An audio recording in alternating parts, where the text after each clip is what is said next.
वालेकुम। तपती धूप और सितम की गर्मी में अगर कुछ मिल जाए जो रूह को ताज़ा कर दे तो फिर इमली और तुख मलंगा का शरबत तैयार करें और ख़ुद भी पिएं और अपने बच्चों को भी पिलाएं। तो यहाँ पे मैंने इमली ली है। इमली थोड़ी सी आप देख के लिया करें, क्योंकि बाज़ दफ़ा सूखी इमली होती है तो वो इतनी जूसी नहीं होती।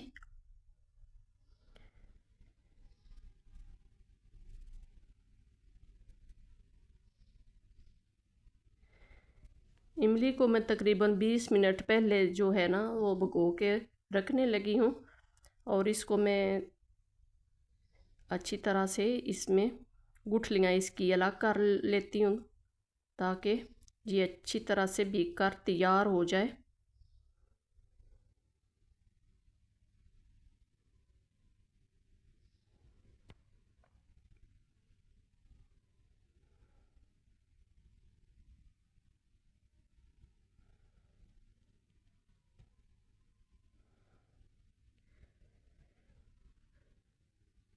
तुख मलंगा को भी एक अलहदा गिलास में पानी लेकर इसमें 2 चम्मच जो हैं तुख मलंगा के वो भिगो कर रख दे तकरीबन 20 मिनट के लिए, ताकि ये अच्छी तरह से फूल जाए और मशरूब हमारा जो है वो बहुत ही अच्छा और टेस्टी सा तैयार हो।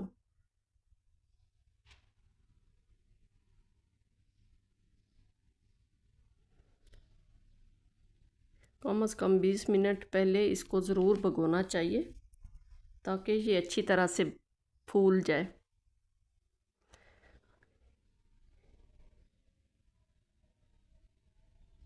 इमली जो है वो भी अच्छी तरह से नरम हो चुकी है और अब जो है मैं इसको हाथ से थोड़ा सा मसल लेती हूँ ताकि गुठलियाँ जो हैं इसकी अलग हो जाए।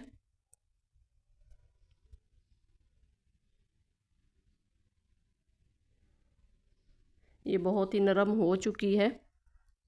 हाथ से मसल के थोड़ी देर तो गुठलियाँ जो हैं वो अलग करके इस तरह से ये जो है इसका जूस जो है वो भी अच्छे तरीके से निकल आएगा।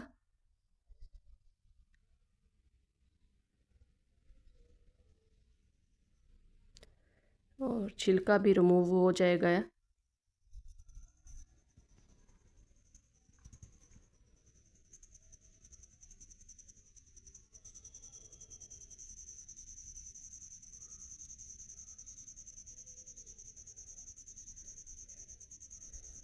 अब हमारे पास इमली का पानी है, इसको छान कर अच्छे तरीके से जो गुठलियों के छिलके वगैरह जो हैं वो निकाल देंगे।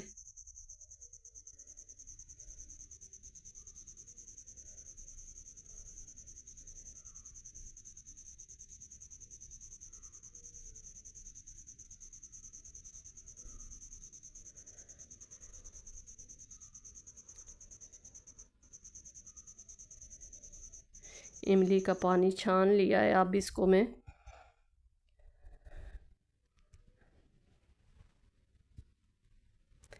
एक अलहदा बर्तन में डाल के तो अब शरबत जो है वो तैयार करूँगी। तो यहाँ पे आप देख सकते हैं ये जो इसमें था वो गुठलियों के छिलके वगैरह वो निकल आए हैं। तो अब यहाँ पे मैं एक बहुत ही प्यारा सा मिट्टी का खूबसूरत सा बॉल जो है वो लिया है और इसमें अब इमली का पानी डाल के तो ये पानी डालने के बाद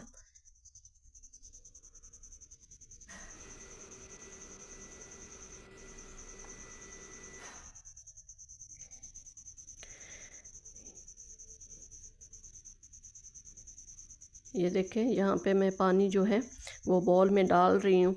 तो बॉल में डालने के बाद इसमें ना तुख मलंगा जो है वो भी शामिल कर लिया जाएगा और फिर उसमें जो है बाकी जो चीज़ें डालनी है चीनी वगैरह वो डाल के तो अच्छी तरह से मिक्स करके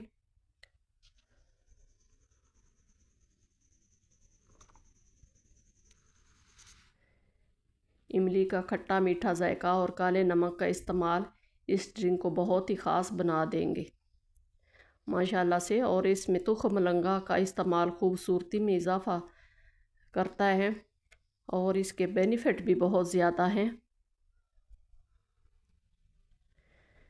यहाँ पे अच्छी तरह से मिक्स जो है ना वो करना है, क्योंकि ये थिक सा बन जाता है।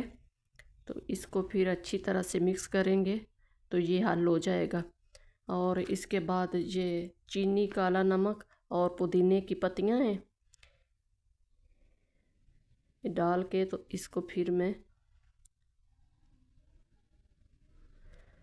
बहुत अच्छी तरीके से मिक्स करने लगी हूँ।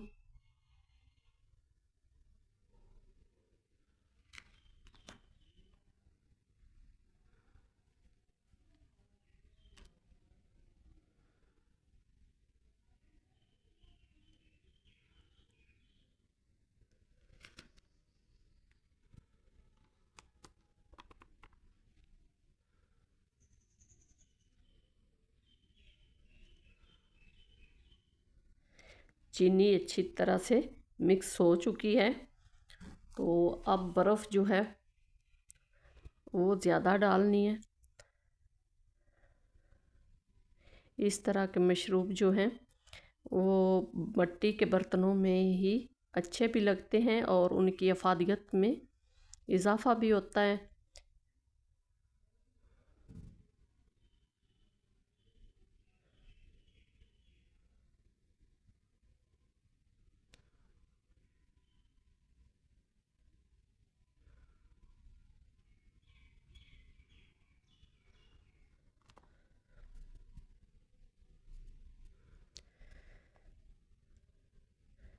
मशरूब हमारा बहुत अच्छे तरीके से हो चुका है तैयार। तो अब हम इसको सर्व करते हैं। आप भी ज़रूर इसको घर में ट्राई करें, खुद पिए, मेहमानों को पिलाएं। और अगर